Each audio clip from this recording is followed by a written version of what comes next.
This is lesson 323, and we are going to work through problem 392, parts A and B. So you can see I have part A, the question written, 1/2 x minus 2 equal to x minus 4. So we want to solve this equation for x. We want to record our steps as we go, and then we want to check our solution. So when I look at solving this, the first thing I notice is that I have a fraction, and I don't want to deal with the fraction, so I'm going to eliminate my fraction.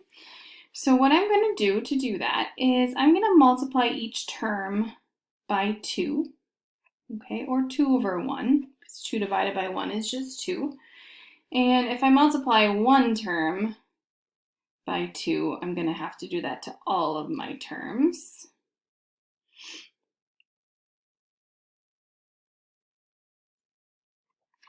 Okay, so now I'm going to go through and I'm going to see what happens here when I multiply by 2. So if I look at the first term, 2 times 1/2 x, I know that 2 divided by 2 is 1, so this makes a giant 1. So I am left with 1x, or just x. In my second term, I have 2 times -2, so that gives me -4. Equal to 2 times x gives me 2x, and then 2 times -4 gives me -8. Okay, and notice all of those are all over 1, but I don't need to write that. I just know that if I wanted to, I could put a 1 in my denominator. All right, so now I like my equation better because I don't have a fraction to deal with, and my goal is just to get x alone. So I am going to subtract x from both sides. So when I do that, x minus x makes a 0. That's a 0 pair. So on the left, I'm left with -4. And on the right, well, I have 2x minus 1x. That leaves me with 1x. And I still have this -8. All right, since I want to get x alone, I want to get this -8 over here to go away. So I'm going to add 8 because that'll make this 0. And if I add 8 to the right side, I need to do it to the left to keep the equation balanced. So now on the left, I have -4 plus 8, or 8 minus 4. And I know that that gives me 4. And on the right, I'm left with x. So when we solved this, we got that x equals 4. All right, I have one solution. The only value that x can equal is 4. I also want to check my solution, or check that check that 4 is the correct solution. So I'm going to go back to my equation, and I'm going to use I can use my original equation, or I'm going to use the one that I got when I got rid of the fraction. So x minus 4 equal to 2x minus 8. So x minus 4 equal to 2x minus 8. So I'm going to go through and replace all my x's with 4. And then I'm going to see if I do in fact have the correct solution. So instead of x here, I'm going to put 4. And then when I get to x again, 2 times x, well, I think x is equal to 4, so I'm going to replace x with 4. And then I'm going to keep solving. If I get a true statement at the end, I know that my solution is correct. So 4 minus 4 is 0. And then on the right, 2 times 4 is 8 minus 8. So I do get that 0 equals 0. So my solution, x equals 4, is correct. That is the solution, the only number that will make this equation true. Okay, let's take a look at B.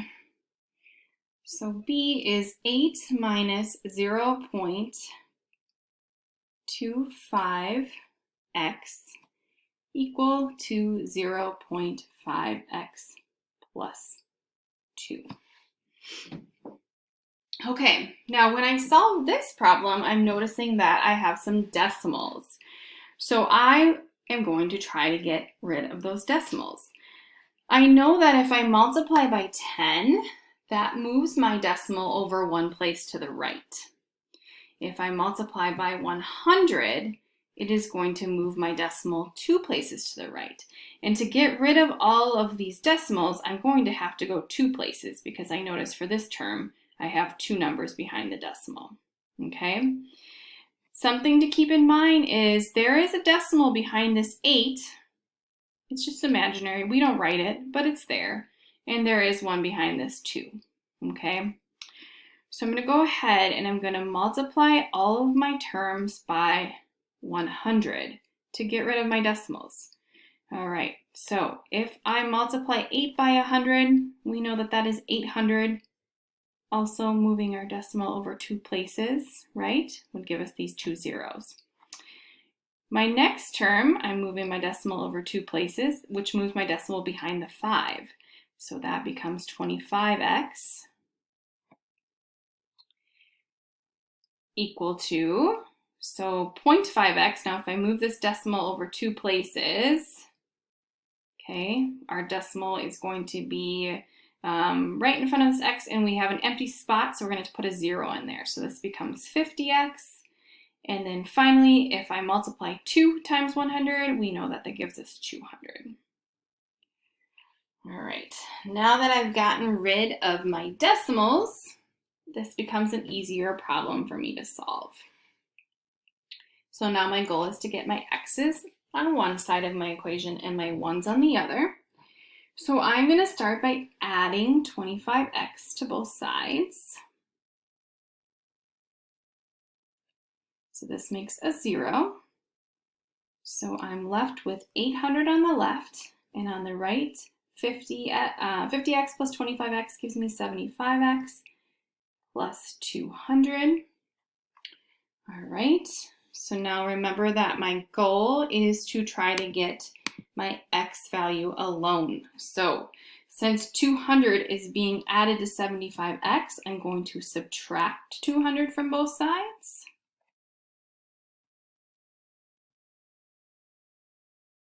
All right, so on the right we have 800 minus 200, so that gives us 600. And then my last step is just to divide by the number in front of the x. So I'm going to divide both sides by 75. All right, so 75 divided by 75 is 1, so there's my giant 1. And I get that x equals, so we need to figure out how many times 75 goes into 600. Let's see, I know that 75 times 8 gives me 600. So we get that x equals 8. So that is our solution. And you can go back and substitute 8 in for x into your equation, and you can check to see if that answer is correct.